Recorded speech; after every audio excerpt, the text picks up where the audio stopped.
오늘은 너희 의가 더 낫지 못하면 이라는 제목으로 말씀을 한번 나누어 보도록 하겠습니다. 유대인들은 예수님께서 하나님 나라의 복음을 전하자 의구심을 품으면서 예수님께 관심을 보였습니다. 예수님의 말과 행동에 주목을 했고 주변 상황도 살폈습니다. 그렇게 해서 얻게 된 결론이 이것이었습니다. 저 예수라는 사람은 하나님의 율법을 무시하는 자구나라는 결론에 도달했다는 것이죠. 이러한 결론은 결국 유대인들을 무시하는 것과 다름이 없었는데, 왜냐하면 유대인들은 율법 지키는 것을 생명처럼 생각했고 율법을 잘 지킨다는 것으로 자신의 존재를 증명하고 싶어 했기 때문입니다. 그래서 주님은 유대인들에게 이렇게 말씀합니다. 내가 율법이나 선지자를 폐하러 온 줄로 생각하지 말라. 여기서 율법이라는 것은 모세오경을, 선지자라는 것은 선지서를 가리키는 것인데, 율법이나 선지자라고 하면 관용적으로 구약 성경 전체를 말하는 것입니다. 그러니까 유대인들은 예수님이 구약 성경을 폐하거나 파괴하는 자로 생각했고, 이에 대해서 예수님께서는 나는 그러한 자가 아니다라고 답하신 것이죠. 그런데 사실 이 당시 유대인들은 율법을 파괴하는 자의 모습이 그들 가운데 있었다는 것을 우리는 한번 살펴볼 필요가 있습니다. 유대인 중에 합리성을 추구하는 사두개인들 같은 경우에는 서신서의 일부를 부정했습니다. 그리고 고지식한 바리새인들 같은 경우에는 율법서의 일부를 인정하지 않았고, 극단적인 에스네파 사람들 같은 경우에는 율법서와 선지서의 일부를 인정하지 않았습니다. 그런데 자신들의 필요에 따라서 이렇게 말씀을 취사 선택했던 그들이 왜 예수님에 대해서 당신은 율법을 무시하고 파괴하는 자입니다 라고 평가하고 말했던 것일까요? 그것은 바로 예수님의 행동 가운데 그들이 받아들이지 못하는 모습이 있었기 때문입니다. 예수님께서는 불결한 자들이라 일컬음을 받던 나병이나 혈루증에 걸린 자들을 가까이 하셨고 심지어 그들을 만지셨습니다. 율법을 무시하고 경건하지 못하다라고 여김받았던 세리와 창기와 죄인들, 그들을 가까이 하셨고 그들과 식사도 하셨습니다. 반면에 율법을 철저히 지킨다던 바리새인과 서기관들에게는 어떻게 했습니까? 그들을 멀리하였고 또 그들을 향하여서 외식하는 자, 독사의 자식이라고 비판을 하기도 했습니다. 유대인들의 입장에서는 기가 막히지 않겠습니까? 지금까지 율법을 열심히 지켜온 우리는 뭐가 되냐? 율법을 지키지 않은 죄인들을 위해서는 자칭 메시아라 하면서 율법을 잘 지키는 우리에게 관심이 없다는 것이 말이 되냐라는 식으로 생각했을 것이 틀림이 없습니다. 예수님은 이와 같은 그들의 생각을 알고 있었고 17절에서 이렇게 말씀하고 있는 것이죠. 17절을 우리 다시 한번 읽어보도록 하겠습니다. 같이 한번 읽어보겠습니다. 시작. 내가 율법이나 선지자를 폐하러 온 줄로 생각하지 말라. 폐하러 온 것이 아니요 완전하게 하려 함이라. 주님의 대답이 무엇입니까? 너희가 볼 때 내가 율법을 무시하고 파괴하는 것처럼 보일지는 모르나 나는 율법이 필요 없다 말한 적이 없다. 율법을 무시한 적도 없다. 율법을 무시하는 것은 오히려 너희들이다. 너희들이 오히려 율법을 주신 하나님의 의도를 모르고 율법을 통하여서 하나님의 마음을 읽어내지도 못하고 율법을 통해 하나님의 의가 아닌 자신의 의를 주장하고 있다. 율법을 오용하고 파괴하는 것은 내가 아니라 오히려 너희다. 그러면서 나는 율법을 폐하러 온 것이 아니라 오히려 완전하게 하려고 이 땅 가운데 왔다라고 말씀해 주십니다. 여러분, 여기서 완전하게 하다라는 것은 무엇이겠습니까? 이것을 원어 그대로 번역하자면 가득 채우다, 또 다르게 번역하면 성취되다라는 뜻을 가지고 있습니다. 좀 더 풍성하게 설명하자면 그 깊은 뜻과 의미를 충분히 드러내다라는 의미를 갖는다는 것이죠. 다시 말해서 구약의 모든 말씀이 예수님에 대해서 말하고 예수님을 설명하고 예수님을 예언해 왔다. 그리고 지금 예수님이 오심으로 그 모든 말씀이 성취되었다라는 것을 말해주고 있는 것이죠. 예수님이 구약에서 예언한 그분이며 그 예언의 성취자로 오신 예수님을 통하여서 모든 성경이 해석될 수 있다는 것을 우리에게 알려주고 있는 겁니다. 그래서 요한복음에 보시면 우리 주님께서 이렇게 말씀합니다. 요한복음 5장 39절을 보시면 너희가 성경에서 영생을 얻는 줄 생각하고 성경을 연구하거니와 이 성경이 곧 내게 대하여, 다시 말해서 예수님에 대하여 증언한다라고 말씀하고 있는 것이죠. 구약 성경은 모든 초점이 예수님께 있습니다. 그리고 신약의 모든 말씀은 구약이 그리스도 안에서 성취되었음을 우리에게 보여줍니다. 그러니까 결국 구약이든 신약이든 그리스도 중심으로, 예수님 중심으로 읽고 해석되어야 한다라는 것을 우리에게 알려주고 있는 것이죠. 자, 그리고 나서 우리 주님께서는 나는 너희들 이상으로 율법을 귀하게 여긴다고 하시는데 18절을 보시며 이렇게 말합니다. 진실로 너희에게 이르노니 천지가 없어지기 전에는 율법의 1.1획도 결코 없어지지 아니하고 다 이루리라. 여러분, 무슨 뜻입니까? 구약 성경의 붓 한 번 살짝 움직인 정도의 아주 작은 내용조차도 모두 권위를 가진다는 뜻입니다. 아무리 작은 계명, 아무리 작은 율법이라도 버려질 법은 없으며 다 중요하다, 다 성취될 것이다 라는 것을 알려주고 있는 것이죠. 우리는 여기서 예수님께서 기록된 말씀, 하나님의 말씀을 얼마나 신중하게 생각하고 귀하게 생각하는지를 발견할 수 있습니다. 그리고 계속 말씀하기를 19절에서 그러므로 누구든지 이 계명 중에 지극히 작은 것 하나라도 버리고 또 그같이 사람을 가르치는 자는 천국에서 지극히 작다 일컬음을 받을 것이요 누구든지 이를 행하며 가르치는 자는 천국에서 클 것이다 라고 말씀해 줍니다. 여러분, 당시 바리새인들 중에는 여러 계명이 있지만 그 중에 어떤 것은 크고 어떤 것은 작다라고 생각하면서 어떤 계명은 중요하게 여기고 어떤 계명은 가볍게 여기는 경우가 있었다고 합니다. 이러한 그들의 생각, 이러한 정의에 대해서 예수님은 어떻게 말하는 겁니까? 하나님 말씀에는 중요하지 않은 것이 하나도 없다. 너희 기준에 작고 대수롭지 않다고 생각되는 계명이 있을지라도 하나님 앞에서는 모두가 중요한 계명이다. 그래서 그 어떤 계명도 폐기될 수 없고 다 지켜야 한다. 이렇게 말씀하는 것이죠. 그러니까 앞에서 나온 그 모든 말씀을, 예수님의 말씀을 요약하자면 이런 겁니다. 내가 너희들 이상으로 하나님의 말씀을 귀하게 여긴다. 율법의 1.1획도 버려지지 않고 다 성취될 것이다. 율법을 사랑하고 지키는 데 있어서 내가 너희 유대인들보다 더하면 더했지 결코 못하지 않다. 나는 결코 율법을 무시하거나 우습게 여기지 않는다. 그리고 그 계명들은 반드시 지켜야 한다. 함부로 큰 계명, 작은 계명 나누어서는 안 된다.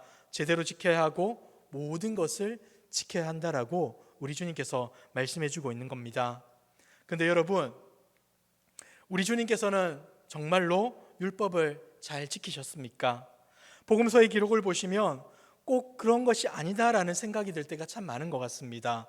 우선은 우리 주님은 안식일을 참 많이 범하셨습니다. 제자들이 안식일에 배가 고파서 밑 이삭을 잘라 먹는 것을 보고도 주님은 어떻게 하십니까? 그냥 내버려 두십니다.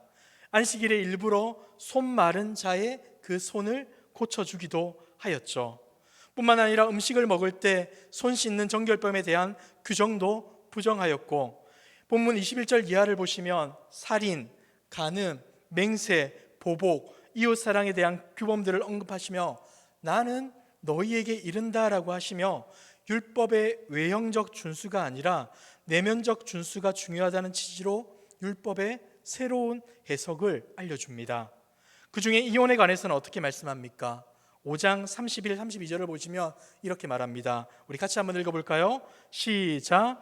또 일렀을 때 누구든지 아내를 버리려거든 이혼 증서를 줄 것이라 하였으나 나는 너희에게 이르노니 누구든지 음행한 이유 없이 아내를 버리면 이는 그로 간음하게 함이요 또 누구든지 버림받은 여자에게 장가드는 자도 간음함이니라.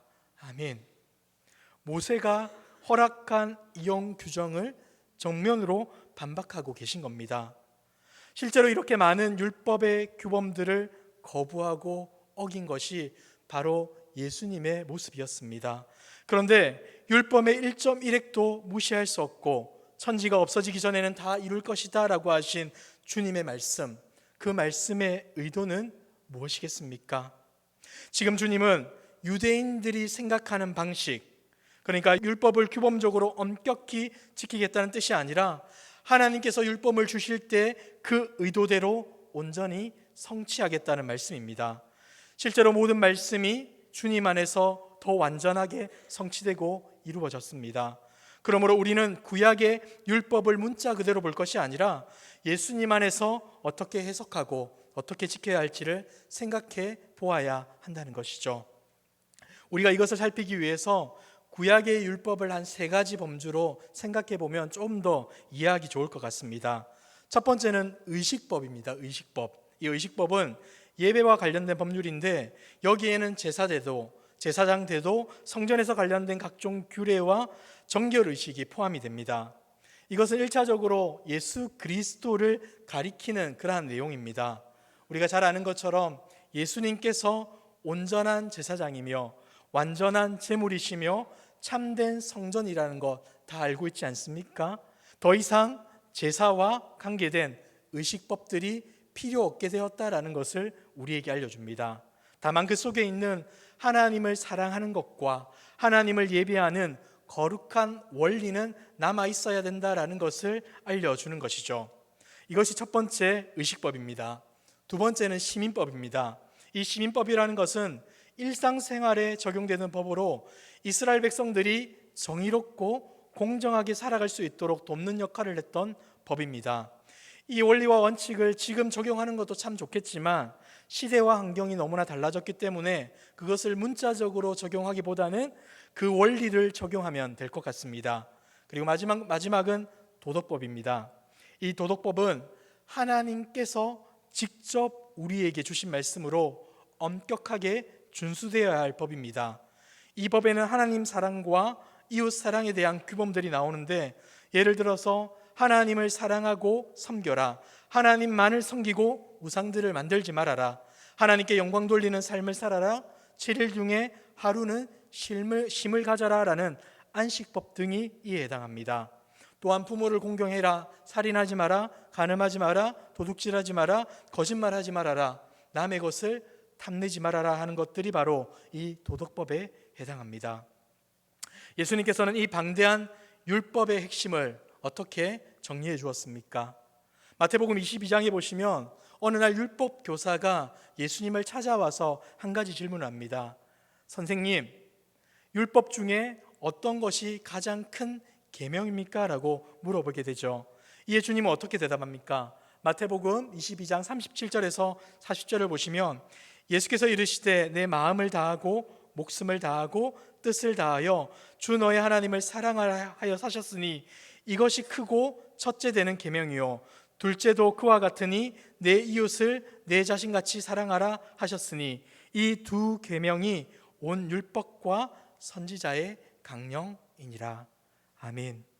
여러분 무슨 말입니까? 하나님 사랑과 이웃 사랑이 그 수많은 계명 중에 가장 중요한 2가지의 계명이라는 뜻이 절대 아닙니다. 이 말의 의미는 모든 말씀의 근본 정신이 하나님 사랑이어야 하고 이웃 사랑이어야 한다는 뜻입니다. 하나님 사랑, 이웃 사랑만이 가장 큰 계명이라는 뜻이 아니라 하나님 사랑과 이웃 사랑이라는 그 근본 정신을 가지고 하나님이 우리에게 주신 계명을 지켜나가야 한다는 것을 알려주고 있다는 것이죠. 그러니까 율법을 온전하게 말하러 왔다고 하면서 1.1핵이라도 버릴 수 없고 다 지켜야 하며 아무리 하찮은 계명이라도 우습게 여기지 말아야 한다는 것은 유대인들이 생각했던 것처럼 율법을 문자적으로 철저히 지켜서 자신들의 의를 증명해내는 것이 아니라 모든 삶을 통하여서 하나님의 사랑이 무엇이고 이웃을 사랑하는 것이 무엇인지를 실천하고 보여주어야 한다. 자신을 자랑하는 것이 아니라 하나님이 우리에게 주신 그 사랑으로 이웃을 사랑하고 하나님을 사랑해야 한다라는 것을 알려주고 있는 것이죠. 이러한 차원에서 제자들에게 어떻게 말씀합니까? 20절에 보시면 너희 의가 서기관과 바리새인보다 더 낫지 못하면 결코 천국에 들어갈 수 없다라고 말합니다. 여러분 우리가 잘 아는 것처럼 바리새인들은 율법을 지키는데 엄격한 자들이었습니다. 더 잘 지키려고 그 율법을 613가지로 쪼개어서 철저하게 구체적으로 지키려고 노력했습니다. 그리고 서기관들은 어떻습니까? 성경을 기록할 뿐만 아니라 그 기록한 성경을 백성들에게 가르치던 자들이었죠. 이들은 11조, 안식일 준수, 금식, 구제, 기도, 봉사활동 등에 있어서 그 누구도 따라올 수 없는 경건한 삶을 살아왔습니다. 하나님이 주신 율법을 철저히 지키는 것이 하나님을 사랑하는 일이라 여기며 살았습니다. 율법을 어기느니 차라리 순교하고 말겠다라는 각오로 율법을 지켜왔습니다. 이런 경건한 행위를 누가 함부로 비웃을 수 있겠습니까? 그런데 예수님은 제자들에게 말씀하기를 너희 의가 서기관과 바리새인보다 더 나아야 한다. 그리고 그렇지 않으면 아예 천국에 들어갈 수 없다라고 말씀하십니다. 여러분, 어째서 우리 주님께서는 우리에게 이렇게 엄청난 요구를 하시는 것일까요? 여기서 우리가 오해하지 말아야 할 부분은 예수님께서 제자들에게 너희 의가 그들보다 더 나아야 한다라고 했지 그들보다 더 철저하게 율법을 지켜야 한다라고는 하지 않았다는 사실입니다. 여러분, 예수님께서는 더 나은 의라고 할 때 이 낫다라는 말은 어떤 의미에서의 낫다이겠습니까? 이것은 양적인 측면이 아니라 질적인 측면에서의 낫다를 의미하는 것입니다. 그러니까 그들이 3일 금식하면 우리는 4일 금식해야 하고 그들이 11조를 드리면 우리는 10의 2조를 드리라는 것이 아니라 그들과는 전혀 다른 차원의 의를 행해야 한다라고 말해주고 있다는 것이죠.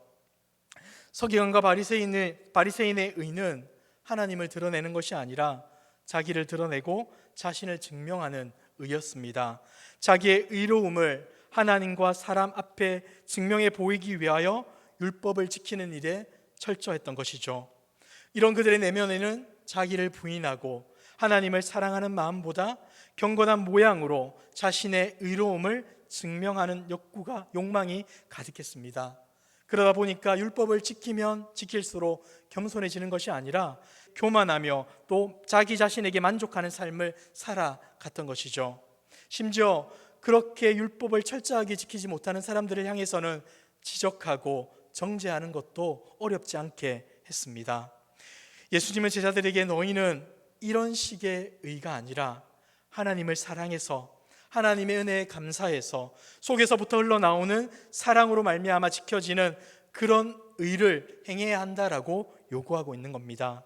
이것은 자기를 부인하고 하나님의 은혜에 굴복하는 의이며 중심이 변화된 자에게 바뀌어진 의입니다. 그래서 자기를 드러내지 않고 하나님의 자비로우심과 용서하심과 은혜로우심을 드러냅니다. 이 의가 바로 더 나은 의라는 것이죠.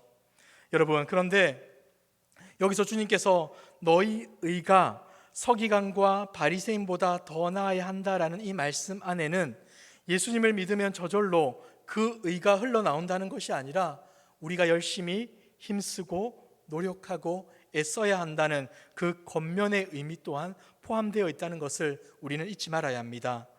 예수님을 믿어 하나님의 의, 하나님의 은혜를 받은 자들은 율법에 매이지 않으면서 그 율법을 자발적으로 지키려는 마음이 생겨나게 됩니다. 하나님을 사랑하기에, 하나님의 은혜에 감사하기에, 하나님이 기뻐하시는 일을 하고 싶고 하나님이 기뻐하지 않는 일을 하고 싶지 않은 그 마음이 발동하게 됩니다. 예수님을 만났다, 구원받은 백성이 되었다, 신자가 되었다는 말은 하나님이 주신 자유의지로 그와 같은 선을 택할 수 있는 능력이 주어졌다는 뜻입니다. 하나님은 우리가 하나님을 사랑하기에 그 의를 가지고 자발적으로 의와 진리와 거룩함을 선택하기를 바라십니다. 그리고 신자된 징표, 서기관과 바리새인보다 더 나은 의를 가졌다는 징표가 바로 하나님의 명령에 순종하는 우리의 모습, 이웃을 사랑하는 모습에서 증명된다라고 알려주고 있는 것이죠. 자, 여러분, 그렇다면 그 명령의 핵심이 뭐라는 겁니까? 하나님을 사랑하는 것이고 그 하나님을 사랑하는 마음으로 이웃을 대하는 것, 이웃을 사랑하는 것이라는 것이죠. 결국 하나님의 사랑은 이웃 사랑으로 표현되고 그 참된 이웃 사랑의 여부를 보고 신자된 표가 나타나게 된다는 말입니다. 구체적으로 이웃을 사랑하는 것은 우리가 선택하고 직접 실천해야 될 영역이라는 것을 알려주고 있는 겁니다. 우리에게는 미움이 아니라 사랑을 선택할 능력이 있고, 불평이 아니라 감사를, 복수가 아니라 용서를, 욕심이 아니라 양보와 자비를 택할 능력이 있는 겁니다. 그 능력으로 하나님이 기뻐하시는 그 일을 선택하여 이웃을 사랑해야 한다고 말씀해주고 있는 것이죠. 사랑하는 성도 여러분, 우리 스스로를 한번 점검해 보았으면 좋겠습니다. 여러분, 예수 믿고 나니 자동적으로 천국 백성의 생각만 하고 말도 바뀌고 삶도 단번에 바뀌었습니까? 아니지 않습니까? 우리는 천국 백성이 되었고 세상의 빛과 소금이 되었습니다. 그래서 우리 속에는 그 빛의 역할과 소금의 역할을 할 수 있는 능력이 생기게 되었습니다. 예전에는 거들떠 보지 않았던 것들을 이제는 내 신분을 알게 되어서 그에 걸맞는 삶을 선택해야겠다는 생각과 의지와 결단이 생기게 된 것이죠. 이 부분에서 노력해야 하는 것은 우리의 몫입니다. 의를 선택하고 죄를 거부할 수 있습니다. 사단을 거부하고 예수님을 택할 수 있습니다. 사망을 거부하고 생명을 선택하고 나의 의로움을 자랑하는 마음을 버리고 모든 것을 하나님을 의지하고 하나님께 맡기겠다고 하는 그 결정, 그 선택이 우리에게 놓여져 있다는 말입니다. 사랑하는 성도 여러분, 무엇을 택하고 있습니까? 어디에 서 계십니까? 혹 여전히 지금도 죄된 욕구에 따라 살아가고 있습니까? 오늘 이 시간 우리의 삶을 돌아보므로 혹 우리가 하나님이 원하시는 편에 서지 못했다면 하나님 우리에게 선한 마음을 더하여 주시고 하나님을 사랑할 수 있는 의지와 결단을 더하여 주셔서 하나님 편에서 하나님의 사랑을 흘려보내는 저와 여러분의 모습 되게 해달라고 기도할 수 있는 저와 여러분들 되길 주님의 이름으로 축복합니다. 자, 그리고 그 모든 선택의 핵심이 이웃 사랑으로 나타나야 한다고 제가 말씀드렸습니다. 이제 우리는 말씀을 통해 이웃을 구체적으로 어떻게 사랑할지, 어떻게 가르침을 받고 연습하고 실천해야 할 일만 남은 겁니다. 이런 차원에서 하나님의 은혜와 사랑을 경험한 자가 신분을 확인하고 자발적으로 이웃 사랑을 하려는 이 의는 서기관과 바리새인이 율법을 지켜 행한 것을 자신의 의로 삼는 것과는 차원이 다른 겁니다. 우리는 결코 자신의 잘남을 증명하기 위해 이러한 일을 하지 않습니다. 이웃 사랑을 우리의 의를 드러내기 위한 도구로 삼지 않습니다. 아니, 드러낼 수가 없는 겁니다. 그렇게 살 수가 없는 겁니다. 왜냐하면 우리가 이웃을 사랑하게 된 동기는 우리의 의지와 우리의 결단 이면에 무엇이 있는 겁니까? 바로 하나님이 우리를 사랑하신 그 사랑이 있는 것이죠. 주님은 우리에게 어떻게 사랑하셨습니까? 하나님은 우리에게 어떠한 사랑을 보여주셨습니까? 자신의 독생자 예수 그리스도를 이 땅 가운데 보내주셨습니다. 죄로 죽었던 우리를 위해 그 아들을 십자가에서 죽게 하시고 우리를 의롭다 하시기 위하여 부활하셨습니다. 더 나아가 우리를 위하여 지금 부활 승천하시어 하나님의 보좌 우편에 앉아 계셔서 우리를 위해 중보하십니다. 이것이 하나님의 사랑이고 하나님의 은혜입니다. 우리는 이 은혜와 사랑을 알기에 이것을 가지고 이웃을 사랑하는 겁니다. 주님의 이 사랑을 우리가 알기에 우리는 이 사랑을 깨달음에서 회개하면서 은혜를 체험하면서 이 사랑을 시작하게 되는 것입니다. 그래서 표현되는 이웃 사랑은 내가 무엇을 하는 것이 아니라 하나님께 받은 은혜를 감사하는 표현으로 그 표현으로 드러나게 되는 것이고 그 사랑이 결코 나의 공로나 나의 자격이 될 수가 없는 것입니다. 죽도록 고생하고 자기를 드러내지 않고 하나님의 은혜만을 노래할 수 있는 것이 바로 우리 신자가 행해야 하는 이웃 사랑의 참된 모습이라 할 수 있는 것이죠. 사랑하는 성도 여러분, 우리 모두는 하나님의 말씀을 철저히 지켜야 합니다. 1.1획도 포기해서는 안 됩니다. 그런데 그 핵심이 뭐라는 겁니까? 로마서 13장 8절에서부터 10절의 말씀을 보면 이러한 말씀이 있습니다. 제가 8절부터 한번 읽어드리겠습니다. 피차 사랑의 빛 외에는 아무에게든지 아무 빛도 지지 말라. 남을 사랑하는 자는 율법을 다 이루었느니라. 간음하지 말라, 살인하지 말라, 도둑질하지 말라, 탐내지 말라 한 것과 그 외에 다른 계명이 있을지라도 내 이웃을 내 자신과 같이 사랑하라 하신 그 말씀 가운데 다 들어 있느니라. 여러분 10절 같이 읽도록 하겠습니다. 시작. 사랑은 이웃에게 악을 행하지 아니하나니 그러므로 사랑은 율법의 완성이니라. 아멘. 여러분, 사랑입니다. 그런데 율법을 지키는 것, 하나님을 사랑하고 이웃을 사랑하는 것은 자기 의를 증명하는 도구가 아니라 하나님의 의를 보여주는 모습이라는 것입니다. 이제 우리의 의가 더 나아야 할 부분은 남들보다 더 경건하다는 말을 듣고자 하는 것이 아니라 하나님의 은혜를 받은 사람임을 보여줘야 한다는 것이고, 이제 우리가 전적으로 신경 쓰고 힘써야 할 이웃 사랑하는 것은 나의 가장 가까운 이웃인 아내와 남편에게, 부모와 자식에게 그 사랑을 흘려보내는 것에서 시작되어야 합니다. 여러분, 옆에 가족들 있죠? 얼만큼 사랑하십니까? 얼만큼 귀하게 여기십니까? 얼만큼 그들을 존귀하게 대해주고 있습니까?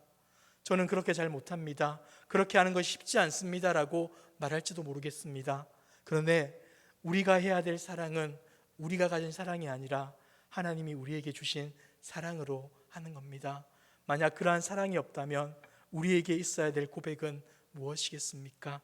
하나님, 옆에 있는 가족을, 옆에 있는 이웃을, 옆에 있는 지체를 사랑할 수 있도록 그 사랑의 마음을 더하여 주십시오.